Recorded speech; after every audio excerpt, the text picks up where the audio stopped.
जुमेन, चुप्पी का दोष, गहरा नैतिक दर्द और चेतना की जिम्मेदारी का जागरण। जुमेन के आत्मा का साक्ष्य, जो स्वर्ग और नरक के दूसरे भाग में प्रस्तुत किया गया है, एक आध्यात्मिक स्थिति को प्रकट करता है जो चुप्पी के दोष, तीव्र नैतिक दुख और धीरे धीरे जागरूकता से चिह्नित है, जो तब उभरती है जब चेतना अपने स्वयं के चुनावों के सामने होती है। विद्रोही या रक्षात्मक आत्माओं के विपरीत जुमेन संयमित तरीके से आंतरिक रूप से दुखी है, जो एक जागरण की प्रक्रिया को दर्शाता है जो अभी भी दर्द के बोझ के तहत हो रहा है। जुमेन अपनी चेतना को संरक्षित रखते हुए और अपनी भौतिक जीवन की स्पष्ट स्मृति के साथ प्रकट होता है। उसका दुख बाहरी आरोपों या औचित्य के माध्यम से नहीं व्यक्त होता, बल्कि गहरे पछतावे की भावना से होता है। वह स्वीकार करता है कि उसने गलती की, अपने कार्यों के परिणामों को समझता है और उस दुख को महसूस करता है जो उसने उत्पन्न किया, भले ही जीवन में उसने अपने चुनावों के प्रभाव को कम करने या अनदेखा करने की कोशिश की हो। ये देर से जागरूकता उसकी चेतना पर भारी पड़ती है।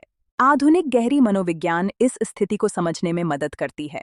मौन अपराध तब उत्पन्न होता है जब व्यक्ति गलती को स्वीकार करता है, लेकिन अभी तक अनुभव को विकसित करने, सुधारने या पुनः अर्थ देने के लिए आंतरिक साधन नहीं खोज पाया है। यह बचावात्मक अपराध से अलग है, जो बाहरी दोषियों की तलाश करता है। यहाँ सीधे अपनी जिम्मेदारी का सामना होता है, जो तीव्र दुख उत्पन्न करता है, लेकिन सीखने के लिए उपजाऊ होता है। स्पिरिटिज्म स्पष्ट करता है कि शुमेन का दुख दंड नहीं है, बल्कि कारण और प्रभाव के नियम के लिए जागरूकता का स्वाभाविक प्रभाव है। जब वह स्पष्टता से देखता है कि उसने क्या किया और क्या नहीं किया, तो नैतिक दर्द एक शैक्षिक तंत्र के रूप में उत्पन्न होता है। कोई शाश्वत दोष नहीं है, बल्कि प्राप्त की गई स्पष्टता के स्तर के अनुसार एक प्रक्रिया होती है। आधुनिक विज्ञान इस पढ़ाई को मजबूत करता है, यह दिखाते हुए कि नैतिक परिपक्वता के लिए अनुभव का एकीकरण आवश्यक है। नैतिक जिम्मेदारी पर अध्ययन बताते हैं कि किए गए नुकसान को पहचानना गरिमा की भावना को पुनर्निर्माण के लिए एक आवश्यक शर्त है।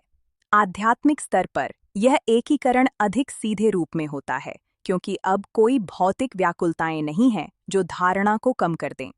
शुमेन के गवाह के एक और महत्वपूर्ण बिंदु है विद्रोह की अनुपस्थिति। वह दुखी है, लेकिन अपनी स्थिति की न्याय के खिलाफ विद्रोह नहीं करता। यह दृष्टिकोण, हालांकि दर्दनाक है, इस बात का संकेत है कि चेतना ने पहले ही परिवर्तन के मार्ग की शुरुआत कर दी है। आंतरिक ईमानदारी से उत्पन्न होने वाला दुख जल्दी या बाद में मरम्मत के प्रेरणा में बदलने की प्रवृत्ति रखता है। स्पिरिटिज्म सिखाता है कि यह स्थिति स्थायी नहीं है। जैसे जैसे पछतावा सच्चे बदलाव की इच्छा और भविष्य में अलग तरीके से कार्य करने के उद्देश्य में बदलता है, नैतिक दर्द की तीव्रता कम होने लगती है। आध्यात्मिक न्याय निरंतर निराशा की मांग नहीं करता, बल्कि जिम्मेदारी के साथ आशा और आंतरिक कार्य की आवश्यकता होती है। यह गवाही वर्तमान के लिए एक महत्वपूर्ण शिक्षा लाती है। जीवन में गलतियों को पहचानना, जब संभव हो तो माफी मांगना, नुकसान की भरपाई करना और व्यवहार को समायोजित करना भविष्य की प्रक्रियाओं को बहुत आसान बना देता है। जो चीज़ अब साहस के साथ सामना की जाती है, उसे हल्के ढंग से सीखा जाता है। जुमेने हमें सिखाता है कि चेतना सत्य से नहीं भागती। सूनर या लेटर यह अपने आप से मिलती है। जब यह मिलन विनम्रता के साथ किया जाता है, भले ही यह दर्दनाक हो, यह पहले से ही मुक्ति की शुरुआत है। जो दर्द सिखाता है वह नष्ट नहीं करता, यह तैयार करता है। इस रिलेटो पर विचार करना वर्तमान में सचेत जिम्मेदारी के लिए एक निमंत्रण है।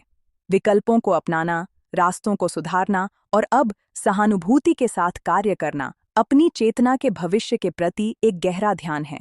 विकास तब शुरू होता है जब सत्य को साहस के साथ स्वीकार किया जाता है।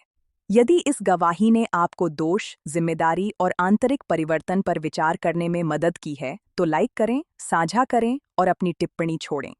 आपकी भागीदारी इस संदेश को अधिक लोगों तक पहुंचाने में मदद करती है।